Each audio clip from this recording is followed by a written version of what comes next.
싱가포르는 1819년 영국의 동인도 회사가 개발한 항구로 1963년 영국으로부터 독립하여 말레이시아 연방의 일원이 되었죠. 말레이시아의 초대 총리 툰쿠 압둘 라마는 리콴유의 절친한 친구이자 독립동지였지만 합병 이후에는 싱가포르 인민행동당이 말레이시아의 정치를 장악하게 될까 두려워했어요. 연방으로 받아준 싱가포르의 소수파 중국인들이 오히려 연방정부를 장악하여 말레이인을 위한 정책이 아닌 중국인 또는 마오쩌둥주의자들을 위한 정책을 펼칠까봐 경계하게 되죠. 싱가포르 내부에서는 인종 갈등으로 유혈 사태마저 수차례 일어나 말레이시아와 싱가포르의 갈등이 심화되자 말레이시아는 국가 안정을 위해 싱가포르를 1965년 연방에서 축출해버립니다. 싱가포르는 말레이시아로부터 내쫓긴 세계 역사상 유례 없는 강제 독립을 당한 겁니다. 독립 당시 가난한 항구 국가가 어떻게 활기 넘치는 글로벌 도시국가 모델로 성공할 수 있었을까요?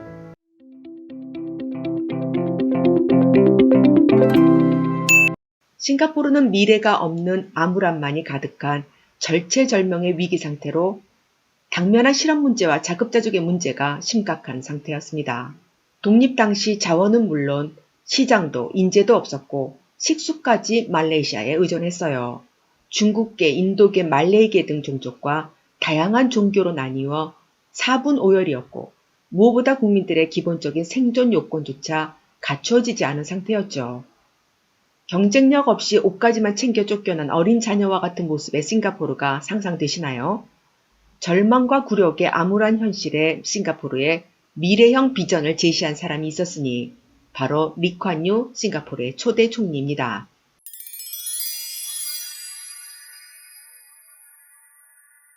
리콴유는 싱가포르의 문화적 정체성을 확립하고 강화하려 했는데 그 중심에 청결이라는 문화 코드가 있었죠. 그는 중국계가 대다수인 싱가포르를 강국으로 키워내기 위해서는 중국인 특유의 성정과 나쁜 습관을 규제해야 한다고 여겼어요. 그는 싱가포르에서 쓰레기를 없애자 라는 슬로건을 내세워 깨끗하고 푸른 도시 만들기 캠페인을 추진했습니다. 그는 단지 슬로건만 내걸은 것이 아니라 엄격한 벌금 및 처벌 시스템을 도입했어요. 싱가포르는 벌금의 나라라고 일컬을 정도로 도시 정화 캠페인과 질서 유지가 엄격한 나라죠. 청결은 리콴유 정부의 절대적인 덕목으로 관광객에게도 똑같게 공평하게 적용되고 있습니다. 리콴유 정부는 청결과 공중도덕 준수를 통해 국민들에게 공정한 원칙 및 법률과 질서에 대한 존중심으로 자부심의 가치를 일깨워 주었습니다.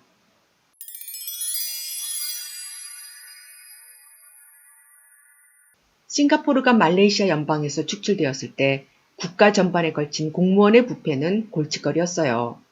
리콴유는 부패한 공무원을 모두 쫓아내고 형평성에 맞는 급여 시스템을 마련하여 공무원의 월급을 일반 기업과 비슷한 수준으로 맞추어 직업적 자부심을 고취시켰습니다.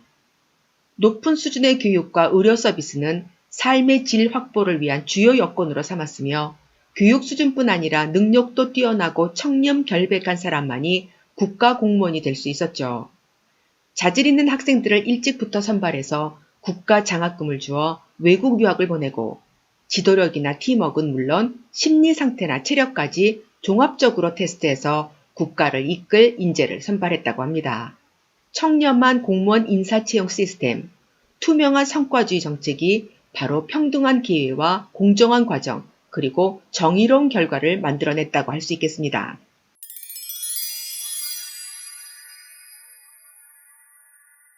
싱가포르 사람이 위대함을 성취하고 유지하는 방법을 설명하는 중국어 표현이 있습니다. 키아수라는 합성어로 키아는 두려워하다라는 뜻이고 수는 지다를 의미합니다. 즉 지는 것에 대한 두려움을 뜻해요. 오늘날 싱가포르 사람들에게 키아수란 최고가 되지 못하는 것을 두려워하는 마음을 뜻합니다. 싱가포르에서는 낮에는 열심히 일하고 밤에는 열심히 공부해야 합니다. 위대함을 성취하고 유지하는 방법은 바로 최고가 되는 길이니까요. 오늘날 싱가포르에서는 최고만이 인정받습니다. 실력으로 말입니다.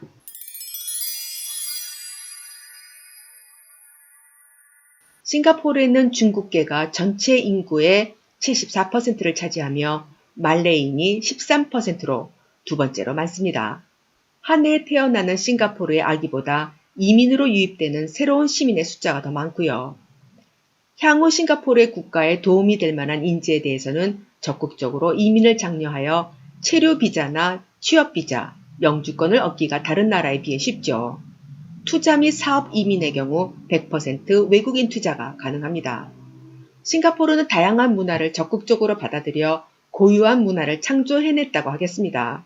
어떻게 그럴 수 있었을까요? 싱가포르는 1965년 8월 신생 독립국으로 출범하면서 아시아의 멜팅팟으로 다양한 인종과 문화가 하나로 융합 동화됨을 국가 정체성으로 삼았죠.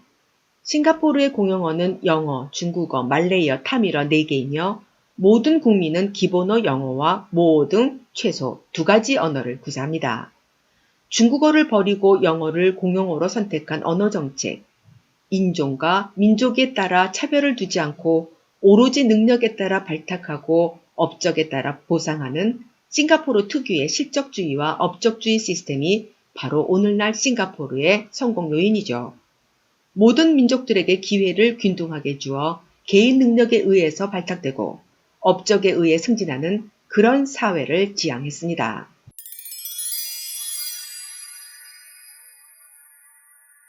26년간의 총리 재임 기간 중 도시국가였던 싱가포르를 작지만 강한 나라로 발전시킨 리콴유에게 작은 거인, 소프트 독재자 같은 별명이 따라붙습니다.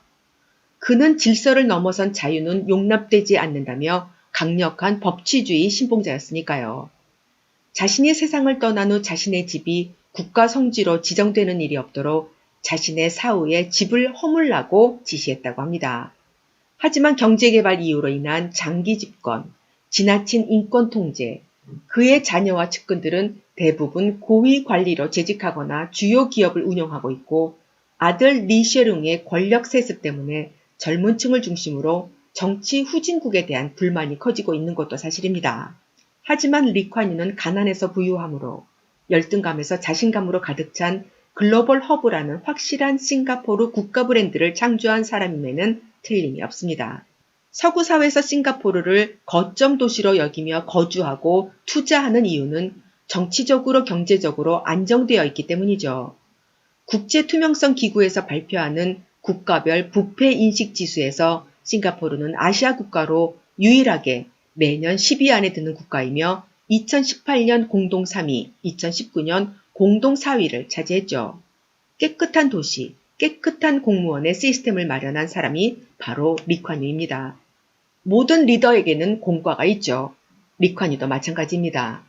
1965년 독립 당시 좁은 국토와 부족한 천연자원으로 국민의 대부분이 무단 정착촌에 거주하는 상황이었고 제대로 된 교육도 실시하지 못했을 뿐 아니라 실업률도 10에서 12%에 달했어요. 리콴유는 신생 독립국 싱가포르를 반세기 만에 1인당 국민소득 아시아 1위, 세계 8위의 선진국 반열에 올려놓은 국부로 싱가포르 국민뿐 아니라 전 세계의 존경을 받고 있습니다.